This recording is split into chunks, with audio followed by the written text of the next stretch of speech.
नमस्कार दोस्तों, मेरा नाम विशाल है। स्वागत है आपका मेरे YouTube चैनल प्यासी आत्मा में। आज की कहानी मेरे दूर के रिश्तेदार मनोज की है, जो रामगढ़ के रहने वाले हैं। इस कहानी को हम उनकी जुबानी सुनेंगे।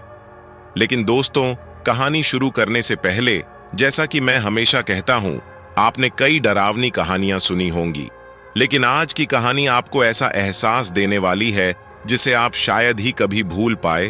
तो मेरी आपसे बस इतनी सी गुजारिश है, इस कहानी को अंत तक जरूर सुनिए, क्योंकि जितना आप इसे सुनेंगे उतना ही आपको रोमांच और डर का असली एहसास होगा। और हाँ, अगर आप पहली बार हमारे चैनल पर आए हैं तो चैनल को अभी सब्सक्राइब कर लीजिए। इससे न सिर्फ हमारे और आपकी दोस्ती और गहरी होगी, बल्कि हमारी आने वाली हर कहानी आप तक आसानी से पहुंच सकेगी। तो दोस्तों, अब आपका ज्यादा वक्त ना लेते हुए चलिए कहानी को शुरू करते हैं। नमस्ते दोस्तों, मेरा नाम मनोज है और मैं रामगढ़ के छोटे से गांव में एक सामान्य परिवार से हूं। मैं बचपन से ही कुछ असामान्य चीजों पर ध्यान देता था, जैसे कि अजीब आवाजें, सर्द हवाएं और वह अंधेरी रातें जो कभी कभी मुझे भीतर तक कंपा देती थीं। ये घटना मेरे साथ घटी। उसने मेरे विश्वास और हिम्मत दोनों को चुनौती दी। यह कहानी मेरी नहीं, बल्कि उन लोगों की है जिन्होंने अपने जीवन के अंतिम क्षणों में एक अदृश्य और अज्ञात भय का सामना किया। लेकिन वह मौत प्राकृतिक नहीं थी। यह मौत उन्हें एक आदमखोर एम्बुलेंस ने दी। वो रात थी। सावन की हल्की बूंदा बूंदी और बिजली की गड़गड़ाहट ने गांव के हर इंसान को घर में रहने पर मजबूर कर दिया था। मैं अपने कमरे में अकेला बैठा था। मोबाइल का नेटवर्क खराब था और बाहर भेड़िए की गुर्राहट जैसी आवाजें गूंज रही थीं। तभी अचानक मेरे दोस्त रवि का कॉल आया। उसने घबराते हुए कहा, मनोज, जल्दी आ, अस्पताल चलना है। मेरे चाचा की तबीयत बहुत खराब हो गई है। मैं तुरंत घर से बाहर निकल गया। बाहर का अंधेरा जैसे किसी रहस्यमयी घटना का संकेत दे रहा था। हमने गांव के छोटे अस्पताल में उन्हें भर्ती कराया, लेकिन डॉक्टर ने तुरंत बड़े शहर के अस्पताल में रेफर कर दिया। तभी एक एम्बुलेंस आई। उसकी हालत पुरानी थी, जैसे बरसों से इस्तेमाल में ना लाई गई हो। एम्बुलेंस के अंदर का माहौल बहुत अजीब था। तेज गंध, टूटे फूटे स्ट्रेचर और एक चालक जिसने अपना चेहरा आधा ढका हुआ था। जैसे ही हम एम्बुलेंस में बैठे, मुझे कुछ अजीब महसूस हुआ। ऐसा लगा जैसे यह वाहन किसी और दुनिया से आया हो। ड्राइवर ने बिना कोई सवाल किए गाड़ी को तेजी से चलाना शुरू किया। बारिश तेज हो रही थी और खिड़कियों के बाहर कुछ भी साफ नहीं दिख रहा था। मैं रवि और उसके चाचा के साथ बैठा हुआ था। अचानक एम्बुलेंस के अंदर का तापमान गिरने लगा। मनोज, यह गाड़ी इतनी ठंडी क्यों हो रही है? रवि ने मुझसे पूछा। मैंने कहा, शायद ऐसी खराब हो गया होगा। लेकिन यह ठंड ऐसी की नहीं थी। यह ठंड जैसे मौत की दस्तक थी।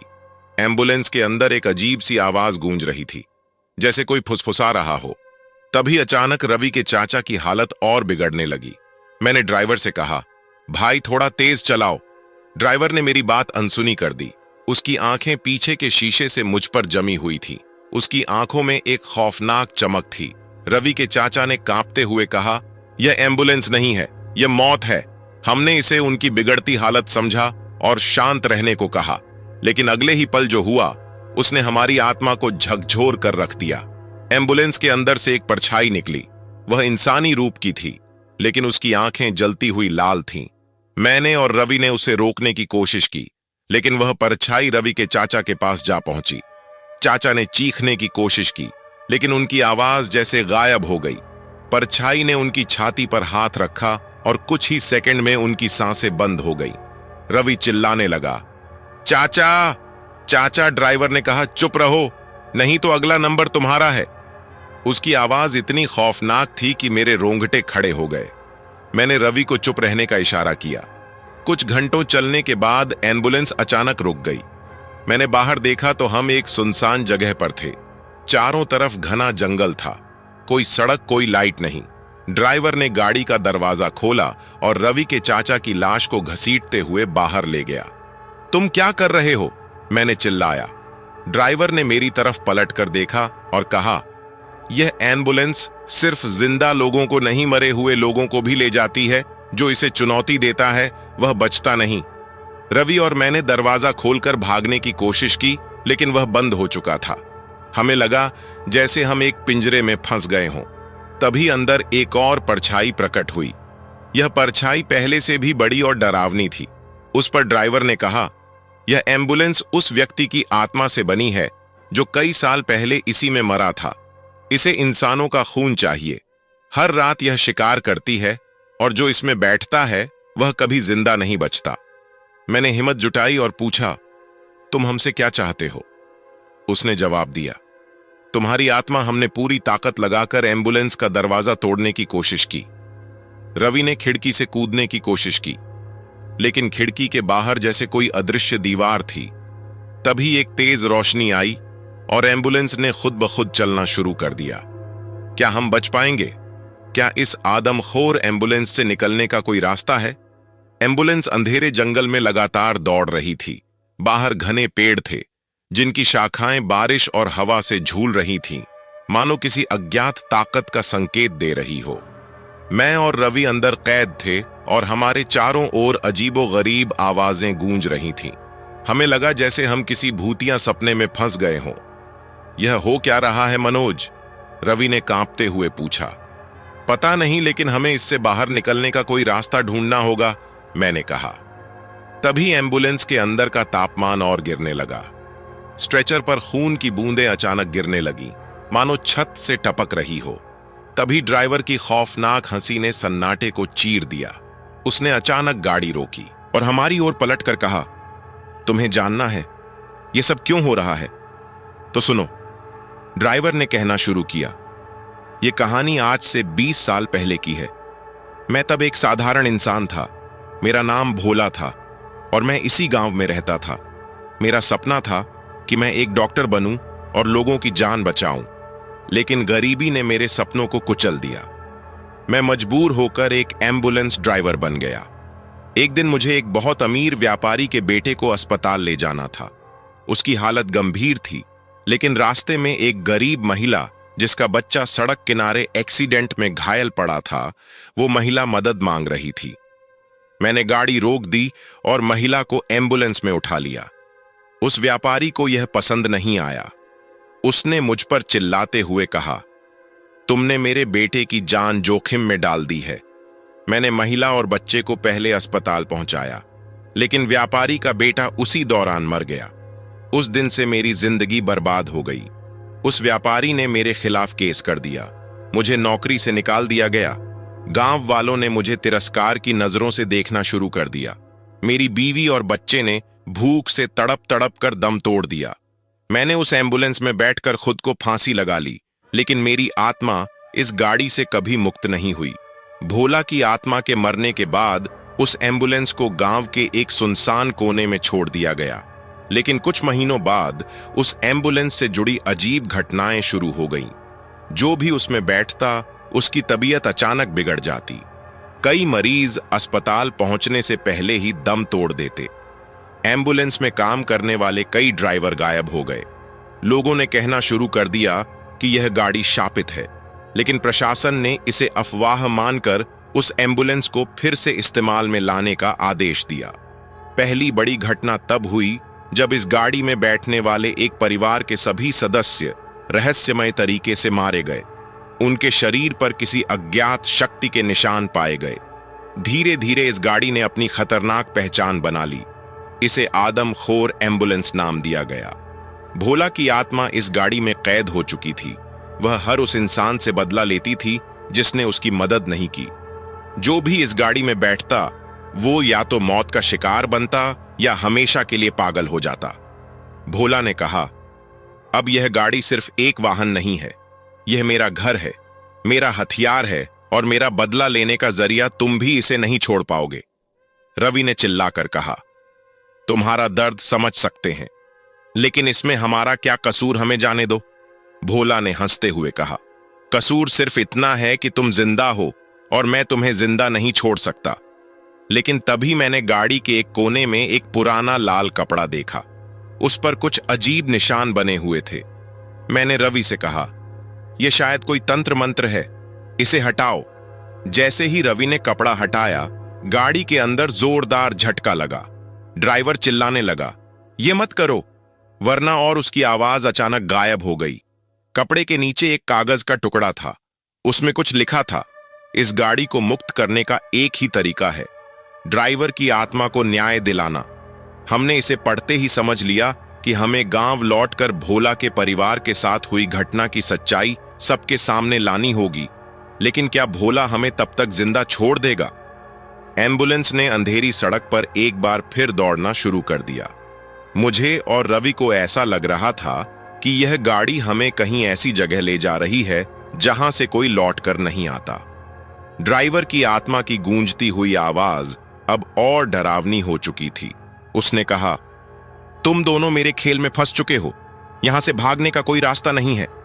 लेकिन मैंने ठान लिया था कि इस एम्बुलेंस की शापित कहानी का अंत करना ही होगा। एम्बुलेंस अचानक झटके से रुक गई। यह एक सुनसान जगह थी। चारों ओर सिर्फ घने पेड़ और उनकी शाखाएं हवा में झूल रही थीं। गाड़ी के बाहर एक पुराना खंडहर नुमा मकान दिख रहा था। ड्राइवर की आत्मा ने हंसते हुए कहा, यह वही जगह है जहां मेरी मौत के बाद मेरी आत्मा को कैद किया गया। तुम्हें भी यही मरना होगा। हम डर से कांप रहे थे, लेकिन हमें कुछ करना था। तभी गाड़ी का पिछला दरवाजा अपने आप खुल गया। मैंने और रवि ने मौका देखकर गाड़ी से बाहर कूदने की कोशिश की, लेकिन जैसे ही हम बाहर निकले, हमें लगा जैसे कोई अदृश्य दीवार ने हमें जकड़ लिया हो। ड्राइवर की परछाई गाड़ी के अंदर से बाहर निकली और हमारे सामने प्रकट हो गई। उसकी लाल जलती हुई आंखें और चेहरा इतना डरावना था कि रवि डर के मारे वहीं गिर पड़ा। ड्राइवर ने कहा, मेरी आत्मा को मुक्ति चाहिए, लेकिन यह आसान नहीं होगा। तुम दोनों ने मेरी गाड़ी में कदम रखा है, तो तुम्हें मेरी आखिरी इच्छा पूरी करनी होगी। मैंने हिम्मत जुटाकर पूछा, तुम क्या चाहते हो? ड्राइवर ने कहा, उन लोगों का सच दुनिया के सामने लाओ जिन्होंने मुझे और मेरे परिवार को बर्बाद किया। उस व्यापारी का परिवार आज भी जिंदा है। वह अमीर है, लेकिन उसकी आत्मा मुझसे भी ज्यादा काली है। अगर तुम मेरा बदला नहीं ले सकते, तो तुम्हें भी मौत का सामना करना पड़ेगा। ड्राइवर की बात सुनकर मुझे समझ आ गया कि हमें गांव लौटकर उस व्यापारी के काले राज का पर्दाफाश करना होगा। ड्राइवर ने एम्बुलेंस को एक बार फिर चालू कर दिया। वह गाड़ी अब किसी इंसान की तरह अपनी मर्जी से चल रही थी। हमने गाड़ी के अंदर चारों ओर देखा। वहां कुछ पुराने दस्तावेज पड़े थे। उनमें भोला के परिवार की तस्वीरें, उसके खिलाफ दर्ज झूठे मुकदमे और कुछ कागजात थे जो उस व्यापारी की करतूतों को साबित कर सकते थे। मैंने रवि से कहा, हमें यह सबूत बचाकर गांव पहुंचना होगा। लेकिन ड्राइवर की आत्मा ने हमारी बात सुन ली। उसने गुस्से से चिल्लाते हुए कहा, यह सबूत मेरे हैं, तुम इन्हें ले जाने की कोशिश करोगे तो जिंदा नहीं बचोगे। तभी एम्बुलेंस की खिड़कियां अपने आप बंद हो गईं और गाड़ी की स्पीड अचानक तेज हो गई। गाड़ी अब हवा में उड़ रही थी। रवि ने रोते हुए कहा, मनोज, अब कुछ नहीं हो सकता, हम बच नहीं सकते। लेकिन मैंने उसे शांत रहने को कहा। मैंने देखा कि एम्बुलेंस के एक कोने में एक छोटा सा बक्सा रखा था। बक्सा बंद था, लेकिन उसमें से हल्की रोशनी निकल रही थी। मैंने रवि से कहा, हमें इस बक्से को खोलना होगा, इसमें शायद ड्राइवर की आत्मा का राज छिपा है। रवि ने हिम्मत जुटाई और बक्से को खोलने की कोशिश की। जैसे ही बक्सा खुला, अंदर से एक अजीब सी रोशनी निकली। ड्राइवर की आत्मा चिल्लाने लगी, नहीं, यह मत करो, यह मेरी कमजोरी है। बक्से के अंदर एक पुराना तावीज था। मुझे लगा कि यह तावीज ड्राइवर की आत्मा को मुक्त कर सकता है। मैंने तावीज को उठाया और जोर से कहा, भोला, तुम्हें न्याय मिलेगा, लेकिन पहले हमें इस एम्बुलेंस से बाहर जाने दो। ड्राइवर ने कुछ देर सोचा और फिर कहा, अगर तुम मेरे लिए न्याय करोगे तो मैं तुम्हें छोड़ दूंगा, लेकिन याद रखना, अगर तुमने धोखा दिया तो मेरी आत्मा तुम्हें कभी चैन से जीने नहीं देगी। अचानक एम्बुलेंस रुक गई। दरवाजा अपने आप खुल गया। मैंने और रवि ने गाड़ी से बाहर छलांग लगा दी। हमने किसी तरह गांव वापस पहुंचकर पुलिस को व्यापारी के खिलाफ सबूत सौंपे। ड्राइवर की कहानी और उसकी मौत की सच्चाई गांव वालों के सामने आई।